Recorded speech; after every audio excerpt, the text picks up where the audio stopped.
writer in Karatsu, Japan, Saga Prefecture, in 1988, August. And I know I'm the one who made it.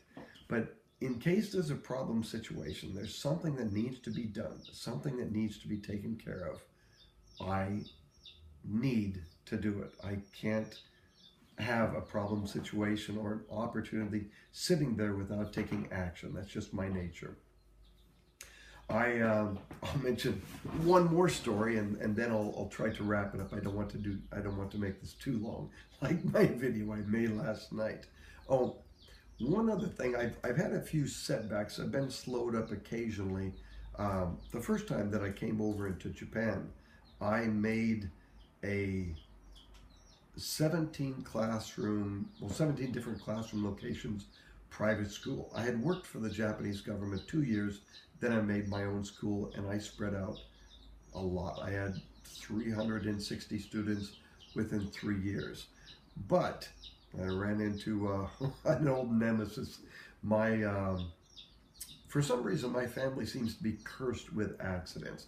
In high school, I had a building collapse on me, knocked me out for the entire day. The evening I woke up, I was alone, and I pulled myself out of the wreckage. It took about an hour. While I was in college, I had a head-on collision. I was giving a ride to someone from the Disabled Student Service Center, someone slightly mental, and they jumped on me while I was driving. They wanted to give me a hug to thank me. Jumped on me while I was driving, and I crashed into a paint truck at 50 miles per hour.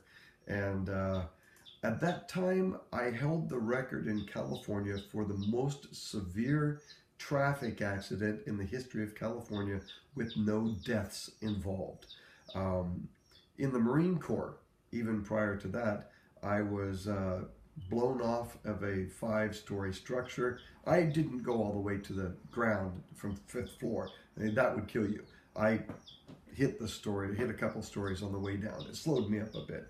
It did bust me up just a little bit, enough that the military felt obligated to consider me 40% disabled. You would never notice it. If I don't tell people, they would never even notice it.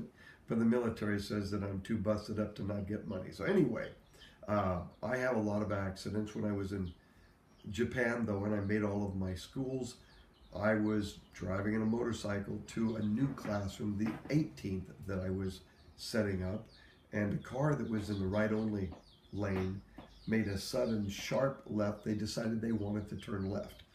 And so there was heavy traffic coming from one way.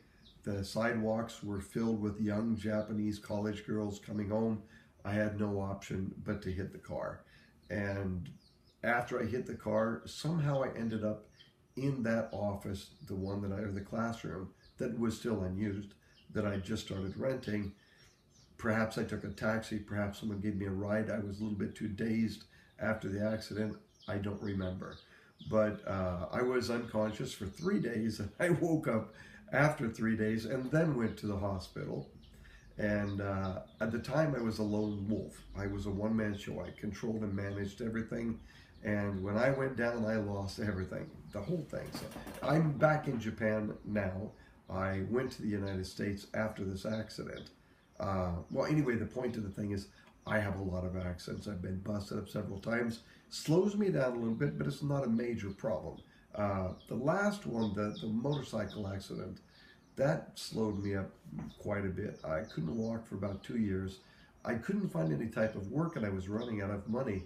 I got a job in the Air National Guard. They said because I was in the Marine Corps previously, I didn't need to take a wimpy Air Force physical examination. So they let me in, put me in training school, medical lab, for 1.5 years. That gave me enough time to recuperate, so then I could be okay. Later I returned to Japan. Now the last accident a few years ago, that didn't mess me up really bad. I just couldn't really walk for a couple of years, but the other things weren't bad. Anyway, let me get back to the point. Let me stop this.